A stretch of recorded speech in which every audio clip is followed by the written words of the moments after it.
Welcome, everybody. We're back on the BlackTribe M456 podcast. And from what I've been told on this one, it's going to be more for the journeyman, for Mandate 456, but we'll see where this goes. I'm a little scared. Hey, we're on video. If you're watching us, patreon.com/Gary and Lisa Black, Journeyman Community. We're down at the 719 Lending Studio in downtown Colorado Springs. They're letting us use this place. It's amazing. We've got video. We've got all that we need down here. So we're having fun. So if you're looking for a mortgage. And it sounds so much better on these mics. It does. And with these little earphones all. And I like your hair. The blonde hair in the earphones is amazing, especially when you have your glasses on. Babe. You guys should all see this video. No one's going to think it's and then sometimes she gets really excited and starts knocks the mic over or so you should be watching these on video. But anyway, if you're listening to podcast, it's just on voice. It's Anchor. It goes to Spotify, Apple, all the platforms. And then I repost out on SoundCloud because we've got about 400 or 500 people on our SoundCloud that like to listen and comment. And I like feedback. I like the comments. I only like nice feedback. Yeah, well, yeah, there are some mean people. I'm really hateful. We don't like mean people. Yeah. Okay, here we go, baby. So what are we doing today? It's been a fun kind of run on marriage. Yeah, but I was, this is the funniest thing is you were sitting in your big chair the other day, your big leather chair. Okay. It was very hard to find one long enough for you. You sat in a lot of chairs. Yeah. You got very Goldilocks during that process. It's too big, too short, too small. My feet are hanging over. But you're sitting in your chair and you kind of had your head down. You were kind of rubbing your forehead. Whenever you rub your forehead, I'm always like, oh. Uh-oh. And I was just watching you, and you check your phone, and then you rub your forehead. And I sat down next to you. I said, you know what you need? You need a husband. Because I have one. And I never worry about anything. Yeah. And I said, you look like you got the weight of the world on your shoulders. And I just kind of made you laugh or whatever. And you're like, yeah, that'd be great. Yeah. But not helpful at all. It doesn't help because I don't want a husband. And so I was just thinking, like, we have all these men out there that are feeling isolated, that are feeling alone, that are feeling lost, wondering what their purpose is, wondering why they're here, don't know how to make their wife happy, not sure what to do with all those kids. Their career, they don't have as much control over as they thought they did. Things happen. You know, we have several friends that have just been recently laid off and with no warning. Right. And the big shock, just right. a huge shock. Because you're working for this ministry that's supposed to have compassion and then they don't. No, in fact, they have less compassion than the corporate world many times. I can honestly say that my experiences with ministry are very different than my experiences with corporate. But yes. Anyway, my question was, what does a man need in those moments? Because my first thought was he needs a husband because that husband will, take care of everything like mine does. Like I don't worry about it. I'm just like, put money in my account. We need food, and you do. Yeah. It's like magical money. Uh-huh. Your book is making us so much money, honey. Stop it. It costs us a lot, but we love your book. It costs a lot. Yes. We'll break even here in a week. Yeah, okay. In a week. Seriously, okay. in a week, right. It's gonna. Okay. Okay. Well, we were trying to help people. I don't know anyone again except for Hey, I'm Ernest just going Hemingway on. I'm following and your lead. J.K. Rowling's that have ever made money off a book. You're but right. Okay. Yeah. I didn't. Did you think we were going to get rich off my book? No, I would like that, but no. Those were unrealistic expectations. We just need to get you on Oprah. So people's lives being changed and transformed through this No. book and all the texts and since messages. we're doing a big shout out to all the sacred things, if you haven't bought it yet, make sure you go on Amazon and do that. And then if you have podcasts or speaking engagements for Lisa around her book, read the book and then let us know. You can hit us up, Gary at theblacktribe.com, Lisa at theblacktribe.com. You're going to make me go back to work. And we're going to go back to work. Okay, so what I've learned over years being married to you and specifically is I try to watch you and study you. And I always say I'm a student of your heart and what you might need. And I think sometimes I know what you need before you do, and I will start supplying that to you without you even realizing what happened. But something that comes up a lot, and I would like you to speak to it, is when you're sharing an issue with me, with a person or a corporation or whatever you're dealing with, and I listen, but you're really upset about it, like you're genuinely upset about it. And then I say, hey, have you thought about, and you're like, you don't have to fix it. Like, is that what I sound like? Yeah, dude, you could. You don't need to like that. Okay. You sound a little demonic. And I'm like, shoot, I blew it. I didn't it wrong. And I would love you, because fully in my heart and my mind in that moment, I believe that I was created to help you. Mm-hmm. And it is the most natural thing in the world to do, is help you. Now that can get misconstrued with, like, let's say you're making breakfast and I come micromanage you. That's not helping you. That's annoying you. Yes, right? yes. And then, but in these moments, how does a woman know what that man needs? Because in my mind, I'm thinking I'm helping. In your mind, I'm trying to fix you or fix it. And it makes you more frustrated. Well, I will say this. I think for most men, they don't know exactly what it is. Okay. Right? So if I'm hit with something really heavy, especially like it's one of our family members, it's a personal thing, or it's an attack. Something that you really care about. Something that's a deep thing that I think I'm doing really well. Yeah. And then I hear the exact opposite.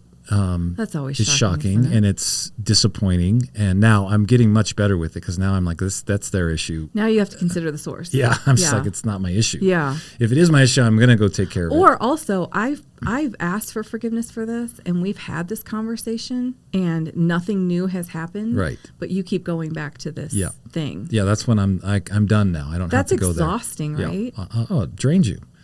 Yeah. So I would say, first of all, a man doesn't always know what they're feeling. And so when a woman comes in and starts trying to fix it, it gets frustrating, because you're not even going down the same road that I'm sensing here. Yeah. Or it just brings more confusion to the situation than clarity. And you don't feel supported in that moment. Yeah, you don't feel supported. And I think the way that you fix it best is just pull me in the bedroom and make love to me. Or, that's easy. You know, that is... Make you a good steak. Make me a really good steak and potatoes and blue cheese wedge. So you're saying men are simple. We're so simple. Honestly. That's what I hear you saying. say. And I think there's times when now that we've done this together for so long and we've dealt with so much, like most people, I'll say to you, what do you think about this and what should we do about it? And you do that with me now. Yeah. Right? And so I think us as men bringing you into it is better than you forcing your way into it. Oh, okay. If that makes sense. So maybe don't give your opinion unless you're asked? Well, sometimes you need to give an opinion, obviously. It's interesting to me. Especially if it's affecting you personally. Well, and we've had those situations where the people that you worked for, I got brought into it as a volunteer, because God forbid anyone honor a woman, what a woman brings to the table. She's just Gary Black's wife, so let's see what we can get out of her too. But I was feeling very misused and very unappreciated and very much talked down to, and I kept bringing that to you, but it was, you loved what you were doing, and you didn't want me to rock that boat.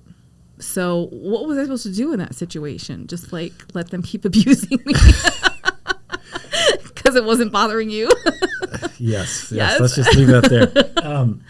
No, I think, again, we've been talking a lot on this series about being alert and awake and aware, and I just wasn't, because I really did love what we were doing, what I was doing, and I know, especially specifically, one male leader just didn't know how to honor women in a leadership role, had no idea. Yeah. And the board of the ministry they're Southern Baptist, and women aren't to be teachers and in leadership. I know, and it's a sin, apparently. It affected it big time, and I knew that, and I also knew that because of your gift and who you are, that would make a way. Yeah. And I was trying to balance that, with my buddies and with you. You're right. And knowing that it would, and it finally actually did. Yeah. And you actually were honored in the way that you should be, and you had to force that a little bit. And so, yeah, I think if I had to redo it again, I wouldn't have allowed any of that, and just drawn a line, because it didn't, just you are my priority. You are my life. But you had to bow to some stuff for yourself. 100%. In that situation. And I think that was ultimately my attitude, is like, well, he's got to bow to this abusive situation. I guess I have to bow to it too. Yeah. And it was spiritual abuse, but it was also a big part of our calling and where God was taking us. And we've had that happen multiple times, at least twice, if not 10, right? And so... and we've probably done that to other people. We probably have. We have some young couples around us right now that probably just think that we just completely bailed on them. I know. We have these young couples that we were so close to, like in early 2000s, mid 2000s, and now they don't even talk to us. We're like, what happened? I know. Like, what? You were in our house. I fed you 3 Yeah. meals a day. You didn't pay rent. You got to sit around and journal. I did Right. everything. And now you're mad at me. We had 6 kids, and we literally sacrificed and hours. nobody helped us with the kids. And now they're mad. And I know. And so I get that. Like, and I want to have that conversation. I think that happens in leadership, but isn't that like what can happen between a man and a woman? Is that little seed of offense is there, and then you feed it. So how, like, you need space to process. I know that. And watching you, I know that when something is like, I can see like you're going to blow, like you're so frustrated or you're so whatever. Sometimes I will say to you, because I think you don't know what to do, I was like, dude, go for a bike ride. Get on your bike. And that is not bicycle. No. Go ahead. It's got a motor. Yeah. And, because like I like to go for a drive when I'm like, I don't know what to do. And sometimes you'll say to me like, thank you. Like, I didn't think I need to do that. But I know that you don't need to be on the phone. I know you don't need to hear my voice. I know you don't need, like, you just need to be able to go and be and pray and be angry or, take it out on your Harley, whatever. And that's an outlet for you. So how can men explain to their wives, like, this is an outlet for me I need in order to regroup with this family and be available to you guys? Yeah. And again, it does come back to me. And guys, I'd love to hear from you on this. It's just, I don't know in the moment. Yeah. But when you say, hey, maybe just go take a ride, Yeah. Go, right, whatever that is, if that's a hike for you, if that's a bicycle for you, which probably, shout out to Lonnie Dyer. I love you training on your bicycle. I just don't get it. It's an outlet for him. It's an outlet. Yeah. If it's just going and playing pool, right? Well, whatever that outlet is, we don't normally know that we need it. So if our wife's the most important person on the planet to us, would say, hey, just go do this. Yeah. You're okay. I got the house. I'll go take care of this.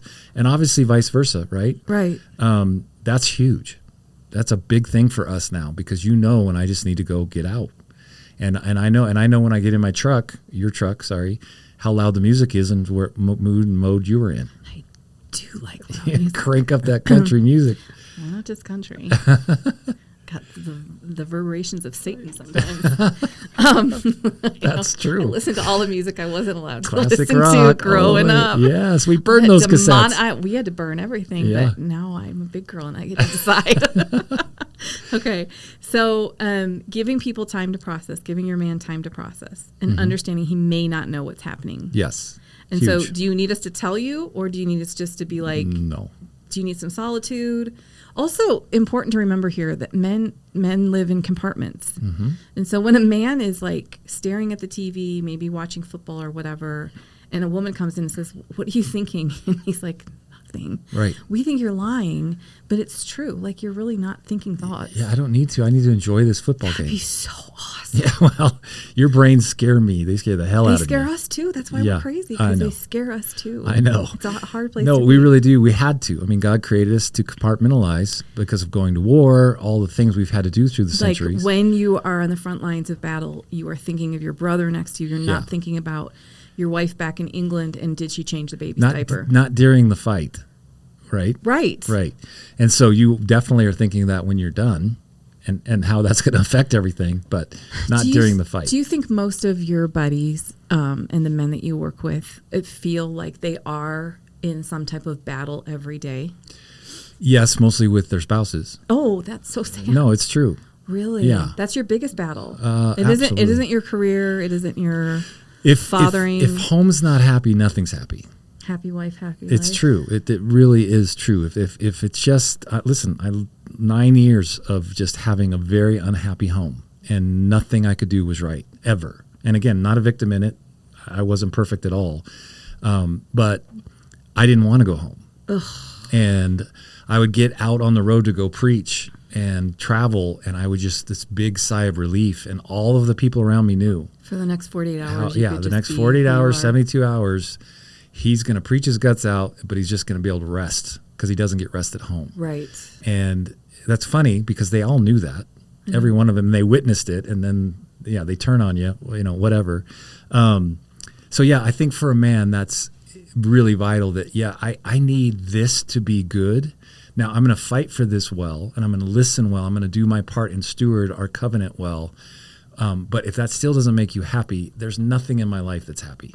So is that why men stay gone sometimes? Yes, Because I know 100%. how to do this. Yes. Like I'm good at my job. Yeah, I can golf really well. I can do my job really well. I cannot do you really well. This is like not happening.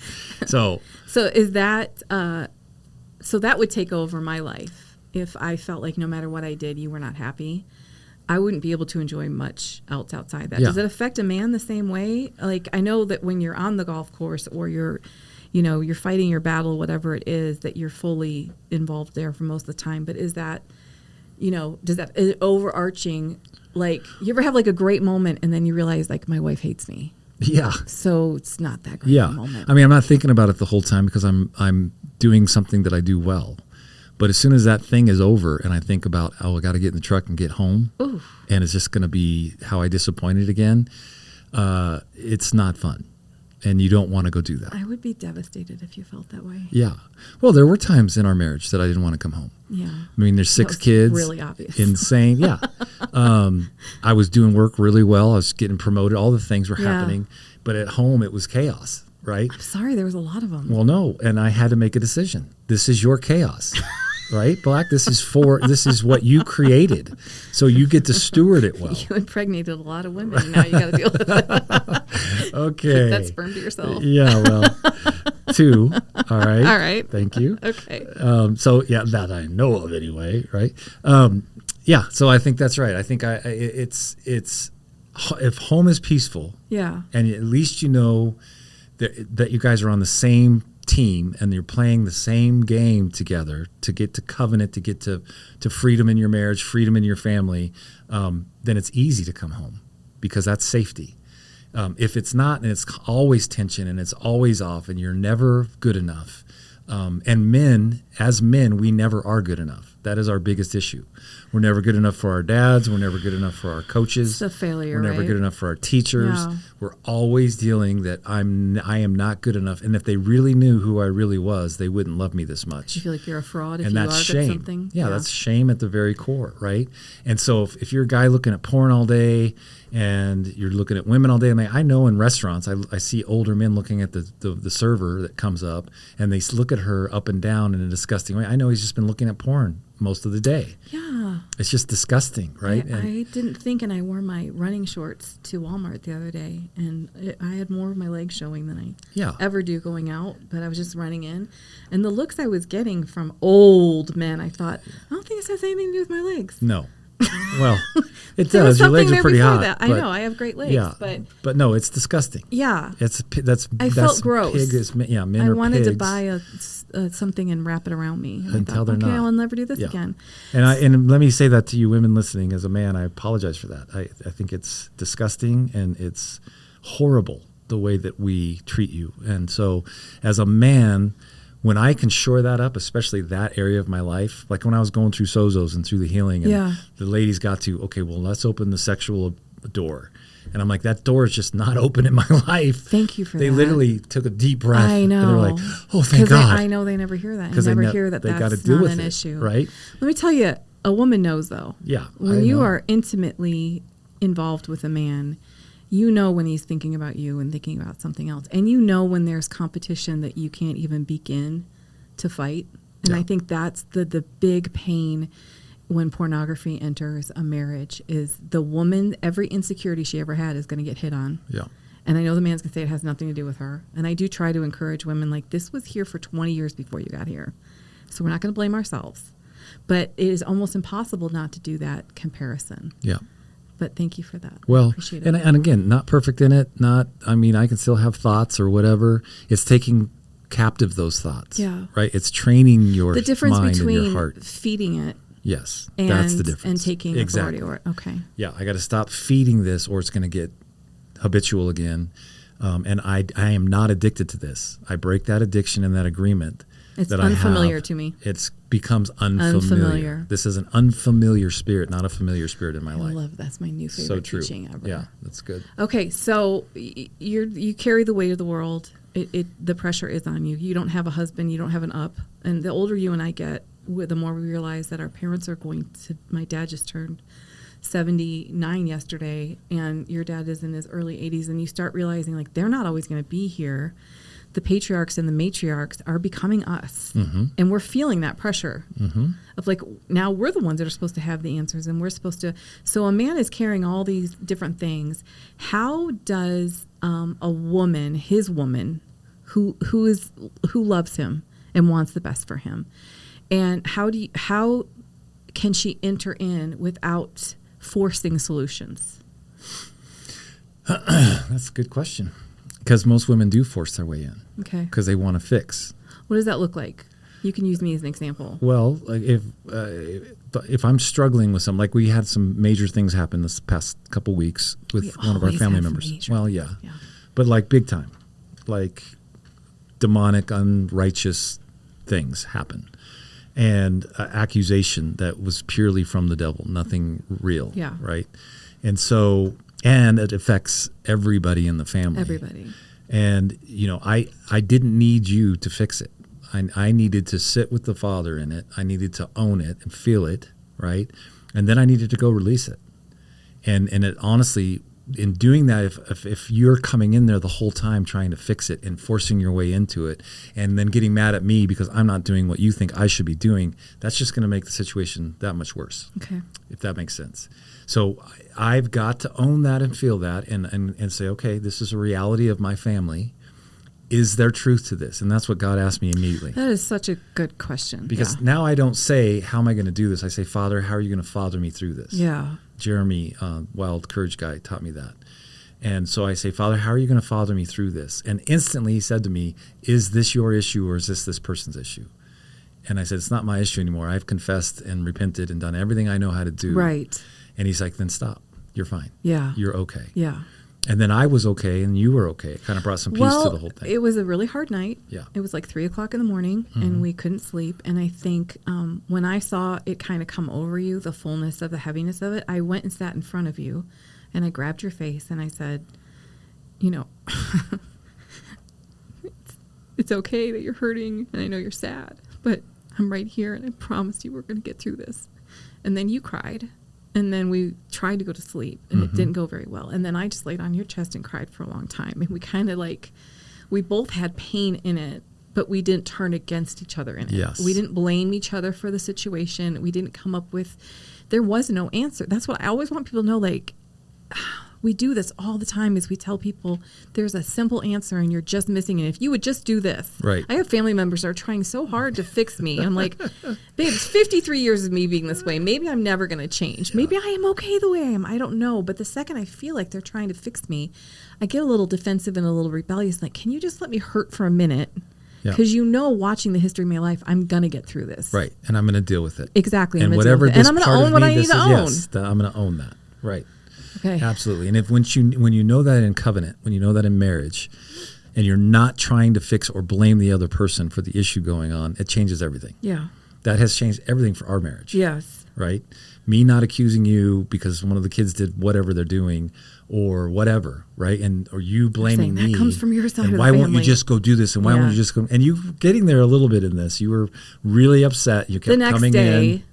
I got more information and had more conversations with more people that were hurting. Right. And I came in and I was like, you know, because that situation felt a lot like the night Michael died. Mm-hmm. Like I came home from work and I knew something was wrong. And if you read the book, Michael and I played phone tag all day. And I looked at you and I said, and you know me, I don't just make stuff up and I'm not that much of a drama. I'm a drama queen about funny things, but I'm not about serious things. Like if I'm crying, it's real. Yeah. And I said to you, something's wrong with Michael. And you seeing the look in my eye, and you knew it too, and you called him, and we couldn't get a hold of him. And then the next person we talked to was the police officers. And that felt a little familiar in this night, and so the fear did come in for both of us. And we had to identify that in each other, in ourselves, and say, okay, we don't know what's going to happen. This could end tragically. Right. We don't give each other false promises, but we're going to get through it. And we're going to lead our family through it. And we're going to lead them through it with love and understanding and support. And if you do try to control this and fix it, it's just going to make it worse. Well, I knew not even to respond to things. Yeah, because you're so wise that way. Well, it's true. I've learned it the hard way. Yeah. Right? I can't even respond to this. And I'm encouraging other family members, don't respond to this. This isn't reality. This isn't true. Yeah. And it's just something that we, pray into it, fast into whatever you need to do, but don't react to this accusation and this attack because it's not real. And so the next day when you got really, and you kept coming in the office and sitting in there and... Okay, that happened one time. Okay, You're being dramatic 3 now. at least. No, it was Anyway. one time, and then we came to the conclusion I left you alone. Don't be so dramatic. Okay, honey. So do you think in this, it's how can a man, we're speaking within marriage, but how can a man explain to his wife, this is what I need from you? Like, do you ever think we should start the conversation with, do you remember that time that we had flown from Spain and into Georgia, and I never slept on the plane, and then that night I never could sleep, and I was starting to get like delusional, and then I had a speaking engagement the next morning. I was speaking to hundreds of women, and I hadn't slept in 3 days, and my heart, I couldn't get my, remember that? Yeah. And I laid in bed next to you all night thinking, I just wanted you to wake up. I didn't want to wake you up, but I wanted you to wake up because I felt so lonely and scared and so attacked. And so when you woke up, I got you coffee. We're in a hotel room, and I sat down in front of you, and I said, there's something really, really wrong. Which, how many times have you heard that from me in our marriage? It's rare. And I said, I need you to be my husband. I need you to be my protector, and I need you to be my pastor right now. Yes. Because I am dealing with spiritual, emotional, and physical stuff like I've never dealt before.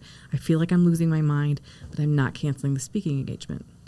And so you got me through it. You got me dressed. You got me up on stage. You got me coffee. You got me water. You got me a sandwich. And I did a horrible job speaking. It's horrible. They've not asked me to come back. Standing ovation. No. And then we went back to our room, and I thought, I'll fall asleep now. Well, my heart rate just kept going up, and you took me to the emergency room, which is the only time in our marriage you've ever taken me to the emergency room. Yeah. But I said to you, I need you to be my pastor, because I didn't know like how much of this is spiritual, because I was like seeing things coming out of the wall. Like it was crazy. Yeah, it was. How much is that attack. something that men can learn to do, is say, I don't know if this is spiritual, emotional, physical, whatever, but I need you to be this right now. Like I need you to be my loving, soft wife. I need encouragement. I need hope. I need sex. I need, like, can you guys start communicating those Yeah, things? as long as it's, I think what most boys, all they know, I want sex, I want sex, I want sex. And they don't know how to feed any of their other emotions or how to actually feed their wife's emotions, right? If I'm stepping into maturity in the second half of life as a man, and it's not all about me, and I don't need success anymore because all it does is stroke my ego, I would just want to see my wife and my children and everyone around me be successful. When I can get into that space, and you should be there around 30, to be honest. Okay. From what all the readings and Moving teachings towards it at least, yeah. When I've moved into that space, then I should be able to know, hey babe, here's what I need right now. I don't need that, but I would love if we could just do this. Okay. Right? And again, for most men, it's don't fix this. Let me process this, and let's just stay in it together. Can you tell me why the fixing is frustrating?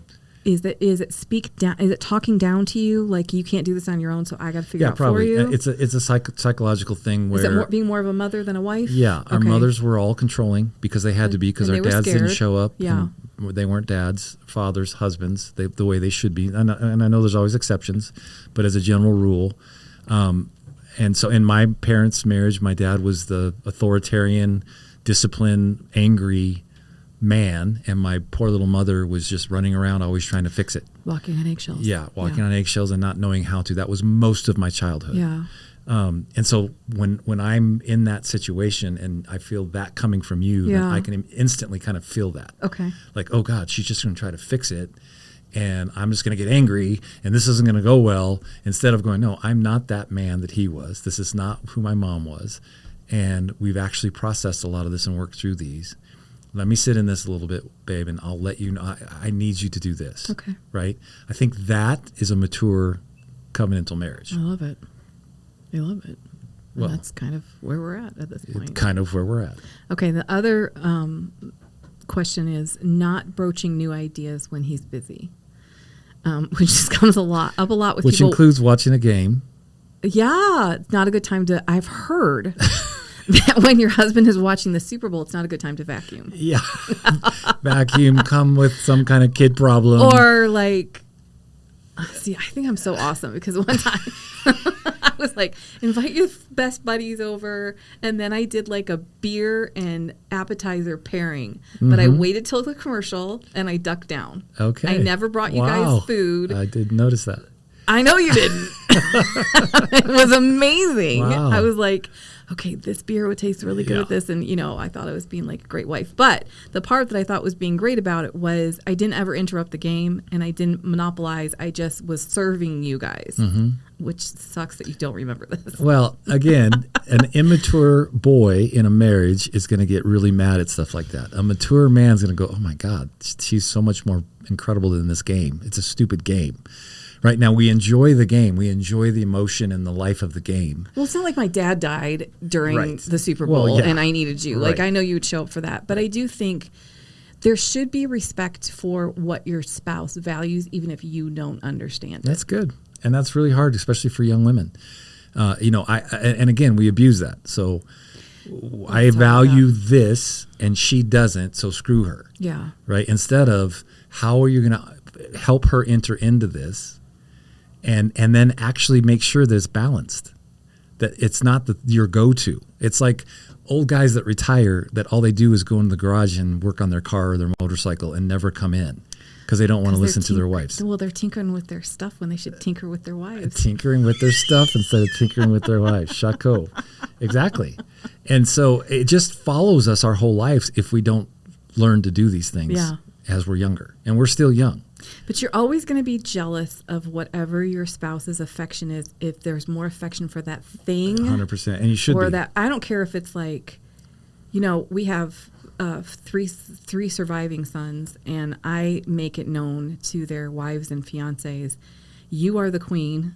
I'm just their mother. I'm here to support your relationship. But not everyone, like some women, when they put everything into their kids, then the girl that comes along is a threat. Right. And when a man, like, you know, we've talked about it several times, like, I love your Harley, you love your Harley, but it's not this God to you where you're going to be like, hey, I know you need a double mastectomy for breast cancer, but I'd rather put that money into my bike, you know, or like, I don't really care about you, but I care about, like, a woman knows, just like a man knows when something has taken the place or the affection. Absolutely. A man knows when that baby is your wife's God and there's no room for you. Now a man has no needs. Right. Like, go make yourself a sandwich. I'm feeding this God. Yes. You know, and we always know that. So that does have to be a conversation, but also respect for what brings your spouse life, because if that brings your spouse life, that's going to bring life into the marriage. Yes, absolutely. And ultimately it should be, we're bringing that much life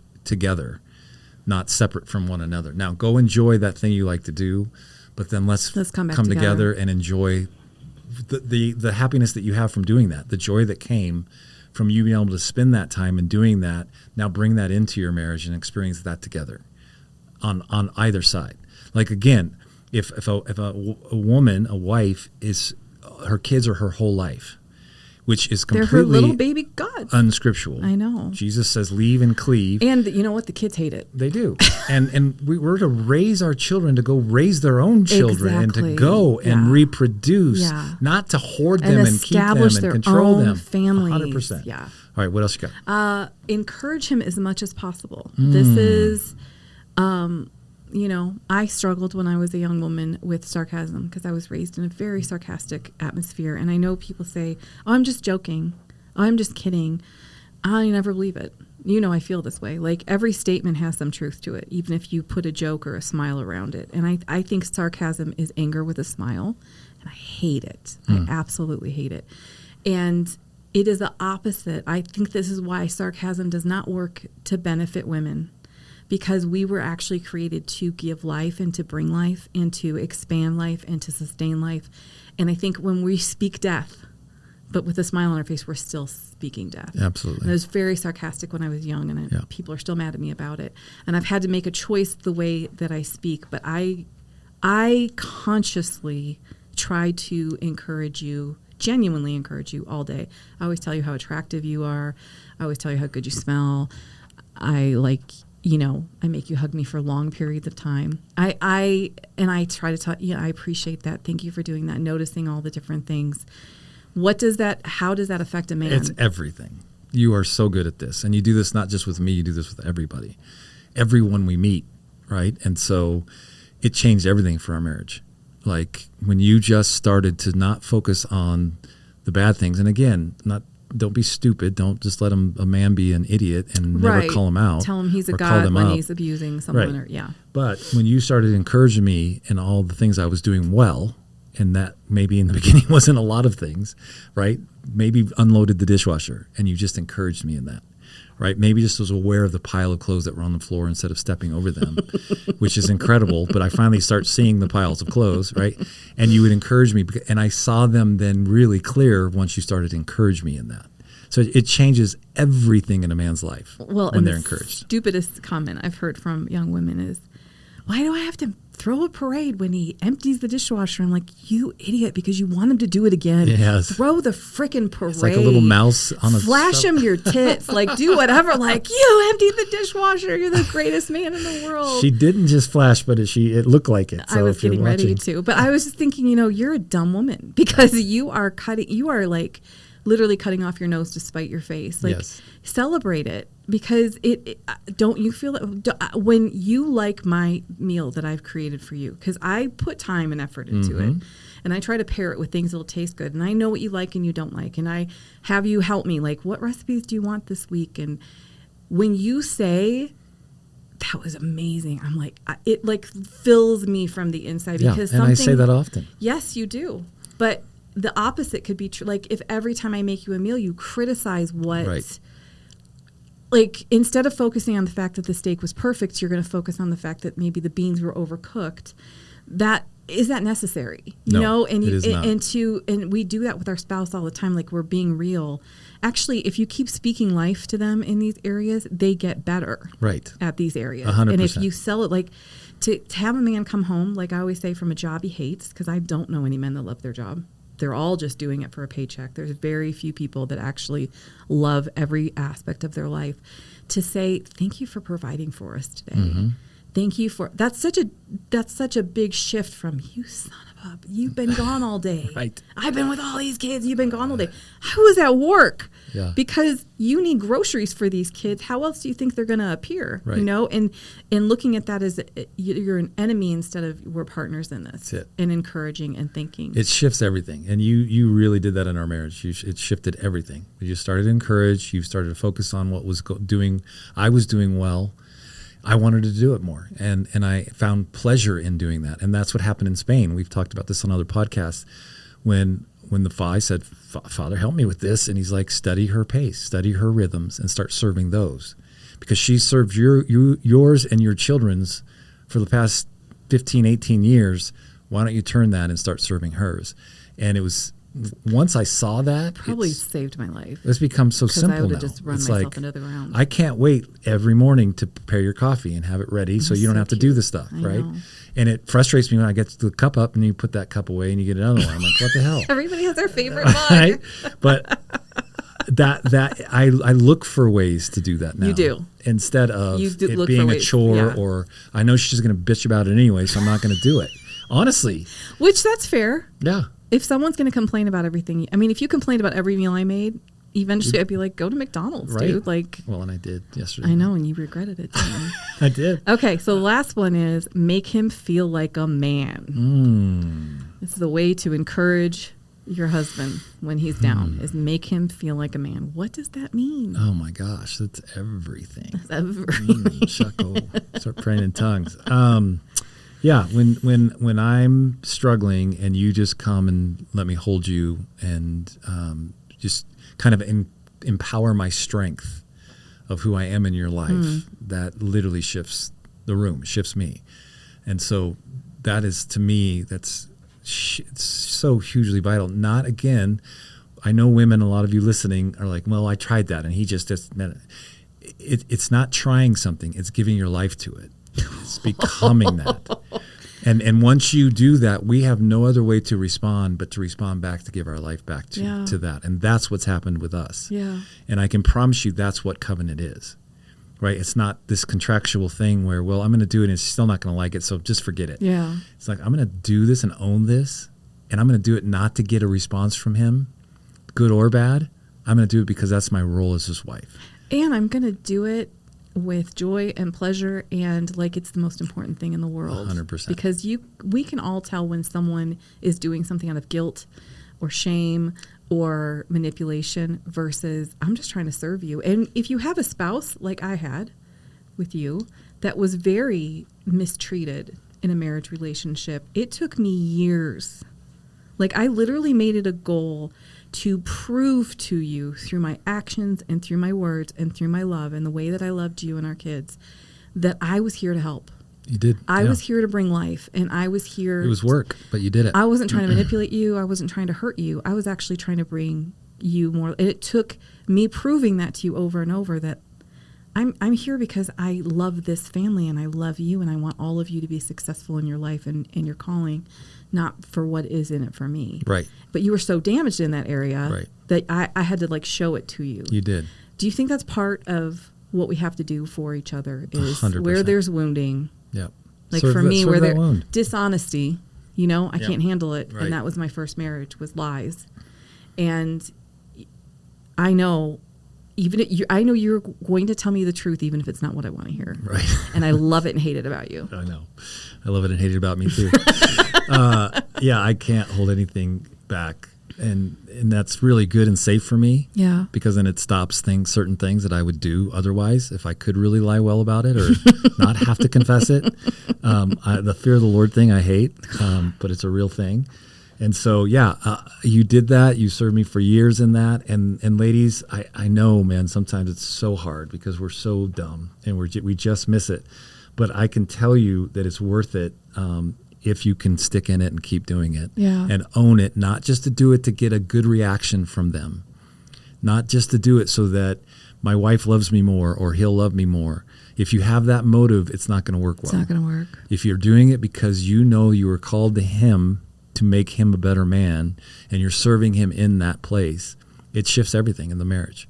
It's just Christ is to the church. It's the mystery. It's that we're the bride of Christ and Jesus loved us anyway and served us and died for us and did all he's done for us anyway, not because of what we could do for him. We couldn't do anything, as Christ loves the church. So the man loves his wife. It's like your newborn. It is. It's all beautiful. It's gonna and now we get to go make love because I'm all turned on. Oh, God, this is incredible. Okay, so we'll wrap this up.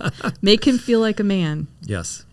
How can women practically do that? And is that different for every guy? Because I feel like that is the serum that will change the words of failure. I feel like the scariest thing, just from me observing, I don't know, I'm not a man, so y'all can speak to this, but the men that I've loved, my dad, you, our boys, failure is the scariest thing to you. And I think you often hear failure in your life where no one else is thinking that. I've never one time thought of you as a failure. Never one time thought of my dad as a failure. But I know that that's the dark voice that gets in there. Does a woman's encouragement to remind him that he is a man, he is a good man, is that the opposite of, does that counteract some of the dark voices of failure? Absolutely. It's the only thing that's kept me alive. Okay. Because I have felt so, and even now with some of our kids, like the biggest failure on the planet. I know it's not true, but because of the constant of it, and the enemy getting in there, and the reality of some things I failed and missed, and that not being forgiven, you feel like a failure. And for you to come and tell me truth, love me in it, encourage my when I'm weak, and you're encouraging everything in me, that changes everything, because I can stay alive. Awesome. And I can breathe again. Okay. Right? All right. We'll keep doing it. All right, baby. Okay. Love you. Thanks, How to guys. encourage your man. All right. Keep going.